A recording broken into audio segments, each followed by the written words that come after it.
Alors, j'ai préparé une petite démonstration de l'outil Copilot. Alors, la première chose que je dois faire, c'est aller l'activer. Donc, je vais aller dans Tools, dans Global Options. Ici, j'ai le menu Copilot et voilà, je vais l'appliquer. OK. Alors, ce que j'ai préparé, c'est une petite analyse des données Gapminder. Alors, ces données, elles sont ici. C'est des données dans lesquelles on va retrouver une variable pays, une variable continent auquel est rattaché le pays, l'année de l'étude, et puis ensuite trois variables numériques, donc l'espérance de vie, la population et le PIB. Alors, je travaille sous Quarto, j'ai mis un titre de niveau 1 pour dire que je travaille sur les analyses, sur les données de Gapminder, un titre de niveau 2 dans lequel j'ai précisé la variable à laquelle je vais m'intéresser. Donc ici, c'est l'espérance de vie. Et puis, j'ai un petit bout de code comme ça qui va faire une analyse. Donc la première chose que je fais, c'est une description. Donc je commence par filtrer les données sur l'année 2007, puis après je les regroupe. Puis ensuite, je vais demander le nombre de pays, la moyenne de l'espérance de vie et les quartiers. J'ai le résultat ici. Je vois que pour l'Océanie, je n'ai que 2 pays. Donc, je vais créer un deuxième jeu de données en retirant ces pays. Et puis ensuite, j'ai prévu de faire une ANOVA, donc pour comparer l'espérance de vie entre les continents. Là, j'affiche les résultats avec parameters parce que ça formate un petit peu le tableau. Et puis ensuite, donc là, l'analyse, elle est significative. Ensuite, je prévois des tests post-hoc, donc avec le package imins. Et puis, je fais un plot pour visualiser donc les différences. Donc là, je travaillais sur la première variable, ici simplement pour voir le nom des variables. Voilà. Imaginons maintenant, je veux travailler sur cette variable-là. Donc je vais, de la même façon, je vais mettre un type de niveau 2, je vais dire variable, voilà. Et lui, il commence, il me propose celle-là. Si j'avais voulu travailler sur la pop, j'aurais changé. Ensuite, je vais mettre mon chunk et puis je vais commencer. Alors j'avais mis description par exemple, donc je vais pareil, je vais mettre un dièse, je vais commencer à écrire description, voilà. Là il me propose la suite, ce que vous voyez en gris c'est ce qu'il me propose, moi j'ai simplement appuyé sur tabulation et je le laisse travailler.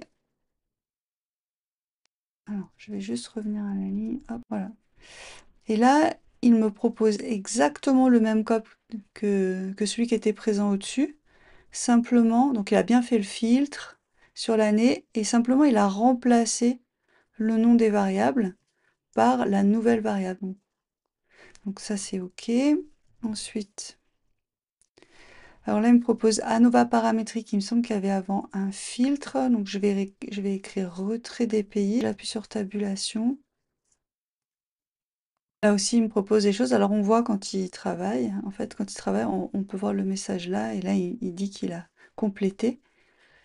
Donc j'appuie encore une fois sur tabulation et ensuite voilà ANOVA paramétrique. Je le laisse travailler. Des fois il faut un petit peu l'aider, donc je vais commencer à écrire fit. Voilà. Et là il a remplacé encore une fois. J'aurais pas dû. Je vais recommencer. Ok. Alors je vois là j'ai juste un petit souci. C'est ma faute, c'est parce que j'ai appuyé en même temps qu'il était en train de le faire. Et voilà, donc il a recopié exactement le même code, mais en adaptant avec la variable. C'est vraiment très pratique si vous avez beaucoup de répétitions de code, que ce soit sur des sous-groupes de données ou sur différentes variables, bah, ça peut vous permettre de l'écrire de manière beaucoup plus rapide. Un autre exemple que je voulais vous montrer, c'est l'exemple d'une création de code. Donc, par exemple, ici, en commentaire, je lui ai dit que je voulais un box plot fait avec ggplot2 de l'espérance de vie en fonction des continents et avec une couleur par continent. Je me mets simplement là et il a commencé à le faire. Donc voilà, il le fait. Ce que j'avais en tête, c'était plutôt d'avoir les points. Donc je vais lui demander de rajouter des points.